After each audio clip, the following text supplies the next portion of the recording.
주신 주님 주의 나라 임하셨네. 이 땅 위에 주님께 영광.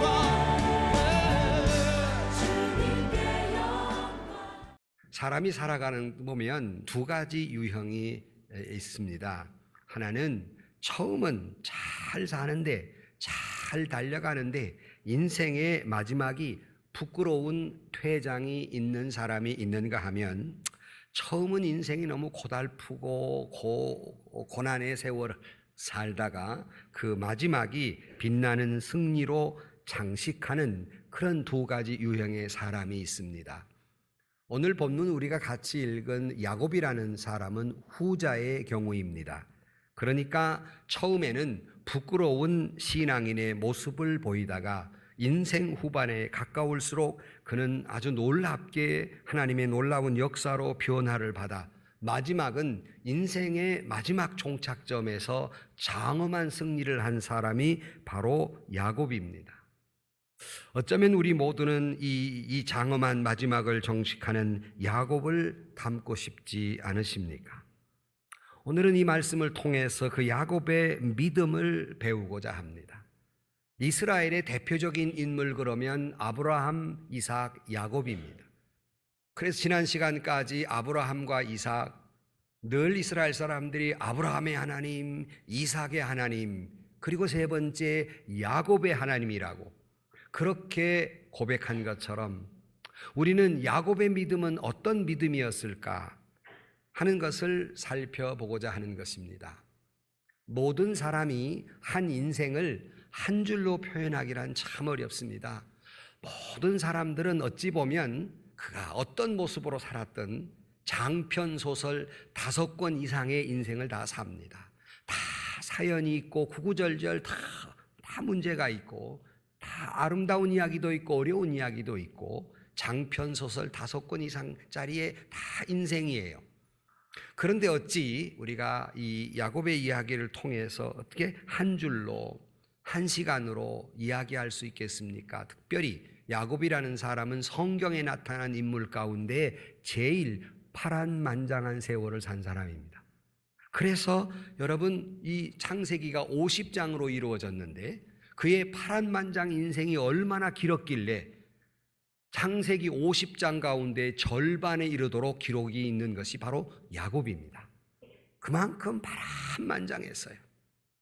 그런데 우리가 부러운 것은 그렇게 파란만장한 인생을 살았지만 장엄한 마지막에 그 종식을 하는, 그래서 오늘 우리가 같이 읽은 말씀에도 보면 믿음으로 야곱이 죽을 때라고 말하면서 그 야곱의 죽음을 이야기하고 있습니다.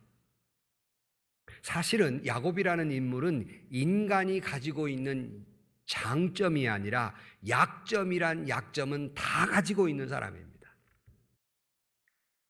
사람이 그래서 어떻게 보면 약점 챔피언이라 할 수 있어요. 인간이 가지고 있는 모든 약점을 다 가지고 있습니다. 예컨대 자기의 이익과 성공을 위해서라면 속임수, 비열한 수단, 방법을 마다하지 않았습니다. 그래서 많은 사람들에게 상처를 주고 피해를 입히는 자기밖에 모르는 이기주의자, 그랬던 사람이에요. 그런데 이 젊은 날 이것을 뛰어넘어서 이 갈등과 좌절과 이 비겁함과 이 비굴함과 이 치사함과 이 속임수를 다 벗고 인생의 석양 무렵에 그는 거룩하고 깨끗한 모습으로 장엄한 최후를 맞게 됩니다. 그의 인생을 보면 영욕의 세월이라는 말이 가장 잘 어울리는 사람이라고도 할 수 있습니다. 실패도 많이 경험했고 좌절도 많이 경험했고, 그러나 그렇다고 해서 그의 모든 인생이 불신앙의 나날이 아니라 마지막에는 그렇게 역전하는 신앙의 모습을 보여주게 됩니다. 이 야곱에게 하나님은 두 가지 별명으로 부르세요. 젊은 날에 하나님께서 야곱을 부를 때 뭐라고 부르셨냐면 이사야 41장 14절에 보면 버러지 같은 너 야곱아 그랬어요. 근데 옛날 번역에는 이것을 지렁이 같은 너 야곱아 그랬어요. 그가 하나님이 이 야곱이 얼마나 버러지 같았던지, 야, 이 버러지 같은 놈아, 뭐 이렇게 부른 거예요. 얼마나 그가 버러지 같은 인생을 살았고, 얼마나 그가 좌충우돌하고 줏대 없이, 얼마나 그가 험하게 살았는지, 이 버러지 같은 놈아 하고 하나님이 불렀던 야곱입니다. 그러나 이전 세계 후반전에 두 번째로 하나님이 이제 달리 그를 부릅니다. 어떻게 부르냐면 창세기 32장 28절 말씀에 그가 이르되 내 이름을 다시는 야곱이라 부를 것이 아니요 이스라엘이라 부르라 그랬어요. 이제는 이스라엘아 그렇게 불렀어요. 이스라엘이라는 말은 이스르와 엘이라는 말의 합성어입니다. 좀 해석이 복잡한데 하나님이 하나님으로서 다스리는 자, 하나님이 다스리는 사람, 이걸 다시 좀 우리 쉽게 이해하면 하나님의 자녀, 하나님의 왕자 같은 신분, 이런 의미로 이스라엘이라고 부릅니다. 그러니 얼마나 극하게 변했는지 이 지렁이 같은 놈아 하시던 하나님이 나중에는 이스라엘아 너는 내 아들이다, 너는 나의 왕자 같은 존재라 이렇게 부르라 라고 대역전의 순간을 맞게 됩니다. 정말 드라마틱한 인생을 산 사람이에요. 그런데 이 세월이 짧은 세월이 아닙니다. 그게 쉽게 일어난 일이 아니에요. 무려 지렁이 같은 야곱아라고 부르신 후에 넌 앞으로 이스라엘이라 부르라고 말씀하신 그 세월이 몇 년이냐면 약 한 30년간이에요. 감사한 것은 지렁이 같은 야곱을 하나님은 버리지 아니하시고 30년 동안 참아주시고 인내하시고 사랑하시고 돌보아주셔서 종래에는 이스라엘로 남게 된 것입니다. 여러분, 오늘 또 우리 스스로도 보아도 지렁이 같고 버러지 같은 여러 가지 면에서 부족한 인생들이지만 하나님의 은혜가 여러분 가운데 있어서 이 지렁이가, 이 버러지가 이스라엘이 된 것처럼 여러분 모두에게도 하나님의 참으심과 그 은혜와 그 만져주심의 역사가 있어서 이스라엘이 되시기를 주의 이름으로 축원합니다. 그래서 이 지렁이 같은 인간이 이게 아주 이스라엘이 됐습니다. 처음은 좋지 못한 모습이었지만 갈수록 믿음이 깊어지고 인격이 깊어지는 모습을 봅니다.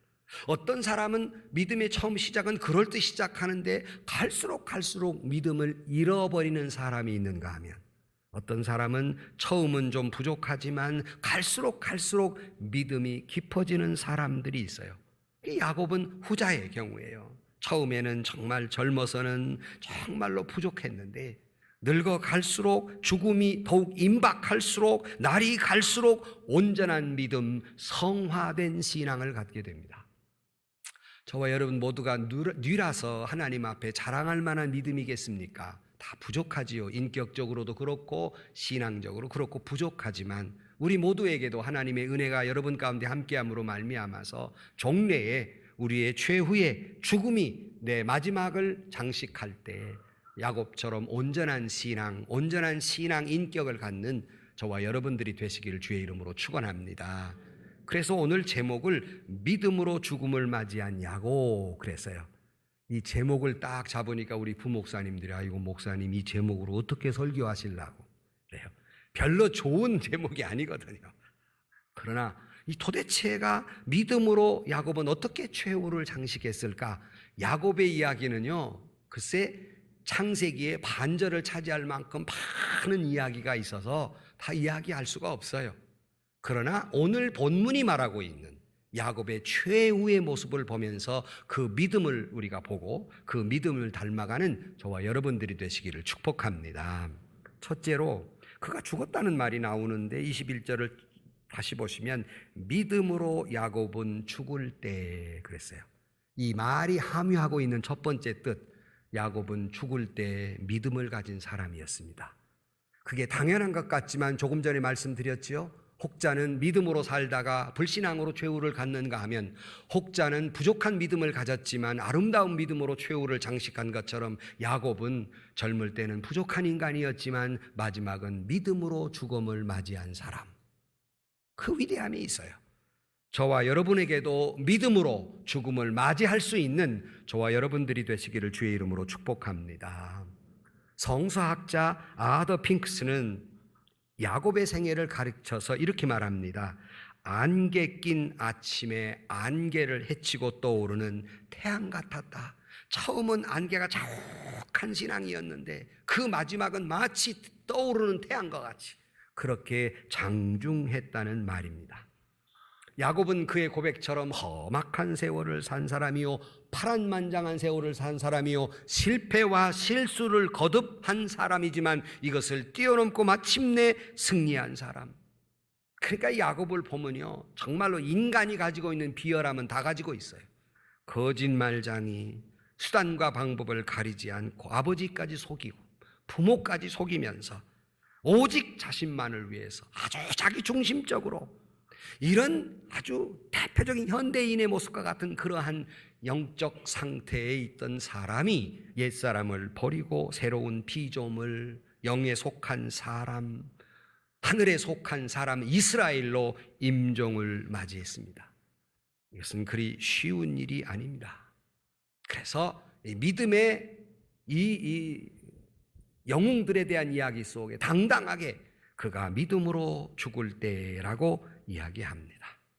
여러분이 인생을 살면서 믿음으로 살기도 쉽지 않지만 더 쉽지 않는 것은 최후까지 믿음으로 죽는 겁니다. 이건 더욱 쉽지 않습니다. 믿음으로 살아가는 사람, 오직 믿음으로 살아가는 사람만이 믿음으로 죽을 수 있는 겁니다. 믿음으로 살지 않던 사람이 믿음으로 죽을 수는 없습니다. 인생을 엉망으로 살았던 사람이 최후에 믿음으로 죽을 수는 없는 거예요. 야곱도 시작은 믿음이 약했으나 최후의 믿음을 그대로 유지하고 그것이 잘 성화돼서 발전된 것이죠. 두 번째, 그는 젊은 날은 온통 자기 뜻, 자기 고집으로 살았지만 죽음이 임박했을 때 모든 걸 주님의 뜻대로였습니다. 그것이 조금 전에 21절 믿음으로 야곱이 죽을 때 그 다음 읽어보면 그게 나와요. 뭐라고 하냐면 요셉의 각 아들에게 축복하고, 거기까지만 봐요. 그건 뭔 말씀입니까? 그냥 축복했다는 말인데, 그것을 알면 이 말씀이 구약으로 가서 이 말씀의 근거가 뭔가를 보면 창세기 48장 14절에 이 이야기가 나오는데 이런 얘기예요. 야곱의 아들 요셉이 하나님의 축복을 우리 아버지로부터 우리 자식들에게, 그러니까 야곱의 손주들에게 축복을 받기를 원했어요. 그래서 자식들을 데리고 옵니다. 큰아들 므낫세, 둘째 에브라임 데리고 와서 우리 아버지, 우리 아들들에게 축복해 주십시오 그랬어요. 늘 우리가 어린이 주일 때, 어버이 주일 때 우리 모든 부모님들이 자녀에게 축복 기도하는 거 다 근거가 있는 거예요. 하나님의 축복이 그 가정의 가장의 축복 기도로 이어지게 되는 겁니다. 그러므로 여러분의 자녀들을 할 수만 있거든 자주 축복해 주세요. 저도 늘 자격이 없지만은 우리 월사 기도회 때 새벽 예배를 마치면 기도받기를 원하시는 분들 앞에서 제가 머리 위에 손을 얹고 기도합니다. 기도한 후에 제자리로 돌아가서 뭐라고 기도하는지 압니까? 하나님, 아무런 자격도 없는 종이 귀한 성도들의 머리 위에 손을 얹고 축복했습니다. 저들의 믿음을 보시고, 저는 자격 없는 종이지만 그 축복 기도를 받는 저들의 믿음을 보시고 하나님이 그들의 머리에 손을 얹어 축복하신 줄로 믿습니다. 여러분도 내가 무슨 축복 기도 해줘, 자격 없지요. 그러나 여러분 가장의 이름으로 자녀들의 머리에 손을 얹을 때 하나님이 그 위에 손을 얹어 축복하실 줄로 믿습니다. 그래서 이 요셉이 자기 아들들 므낫세, 에브라임 데리고 아버지 우리 아들들 좀 축복해 주세요 그랬어요. 그러니 오른쪽에 므낫세, 왼쪽에 에브라임, 항상 오른쪽이 더 강하고 더 귀한 것이기 때문에 큰아들을 아버지의 오른편에, 작은 아들을 에브라임을 왼편에 이렇게 세우고 축복해 달라는 거예요. 같이. 저도 아이들과 같이 이렇게 오면 꼭 엄마, 아빠 또는 아이들 같이 동시에 기도를 해주는데 데리고 왔어요. 그런데 야곱이 기도를 요상하게 해요. 어떻게 한 줄 압니까? 읽어드리면 창세기 48장 14절에 이스라엘이, 이건 야고비를 얘기합니다. 이스라엘이 오른손을 펴서 차남 에브라임의 머리에 얹고 왼손을 펴서 므낫세 머리에 얹으니 므낫세는 장자라도 팔을 엇바꾸어 얹었더라. 어떻게 했다고요 지금? 이렇게 했다는 거예요. 요상하게 한 거예요. 요상하게. 아니 지금 이렇게 해야 되는데 요렇게 했어요. 도대체 야곱은 무슨 생각으로 그랬을까? 오른손으로 장자의 축복을 줘야 되는데 장자의 축복을 것을 찾아 에브라임에게 해버렸어요. 왜 그랬을까? 야곱은 하나님의 뜻이 장자 므낫세에 있다라고 생각한 것이 아니라 찾아 에브라임에게 있다고 생각하고, 비록 자기의 사랑하는 아들 요셉이 이 장자의 축복을 큰아들 므낫세에게 달라고 이야기했지만, 아들의 요청에 그대로 들어주고 싶지만 그는 최후적으로 자기 아들의 뜻보다는 하나님의 뜻을 더 생각하고 팔을 어긋맞구어 둘째에게 축복 기도를 하게 됩니다. 나는 이 말을 읽을 때마다 속으로 쾌재를 부릅니다. 왜냐하면 내가 둘째이기 때문입니다. 그리고 성경은 둘째 얘기예요. 첫째 얘기가 아니에요. 미안하지만 첫째, 여러분 미안합니다. 항상 첫째는 조금 거시기 해. 그리고 그 둘째, 여기도 야곱 둘째잖아요. 에브라임 둘째잖아요. 가인과 아벨 큰아들 못된 놈이요. 아니 여러분이 못됐다는 게 아니라 둘째 얘기예요. 둘째 얘기. 어긋냈어요.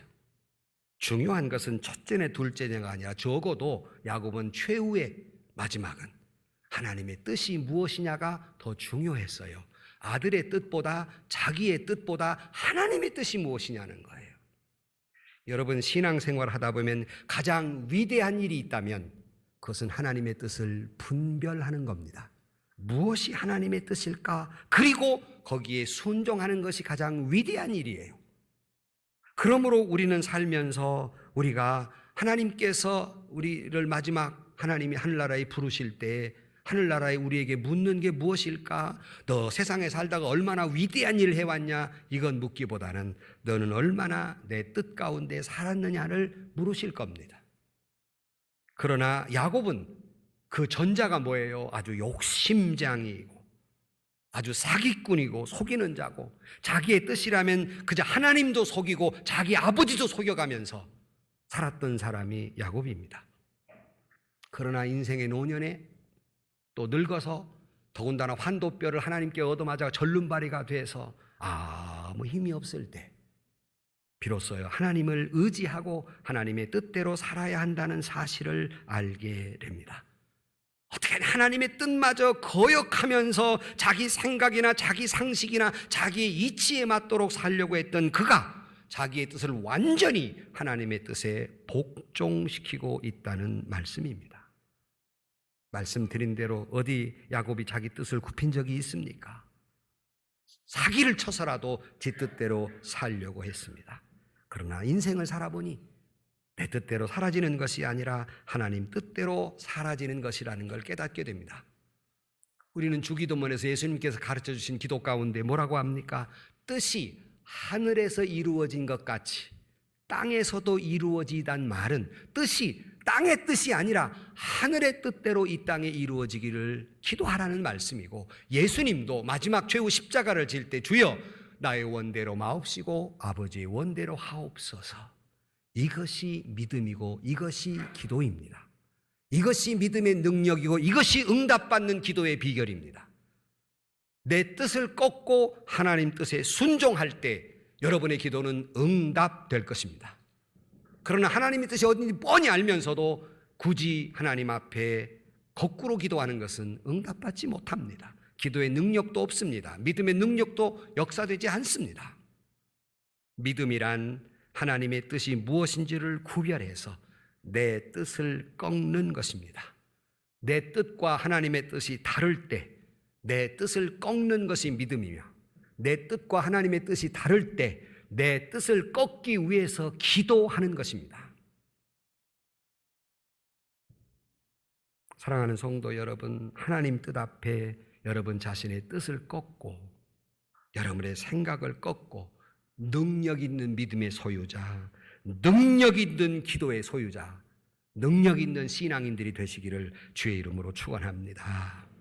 말씀을 맺습니다. 야곱은 참 욕심장이었고 그리고 그는 야심가였고 많은 사람들에게 상처를 받기도 하고 상처를 주기도 하고 부모까지 속이기도 하고 자기도 속아버린 험난한 인생을 산 사람이에요. 어찌 보면 마치 우리의 그림을 그리는 것 같은 한 인생이 다 그와 같이 닮아가 있음을 우리가 부인할 수 없습니다.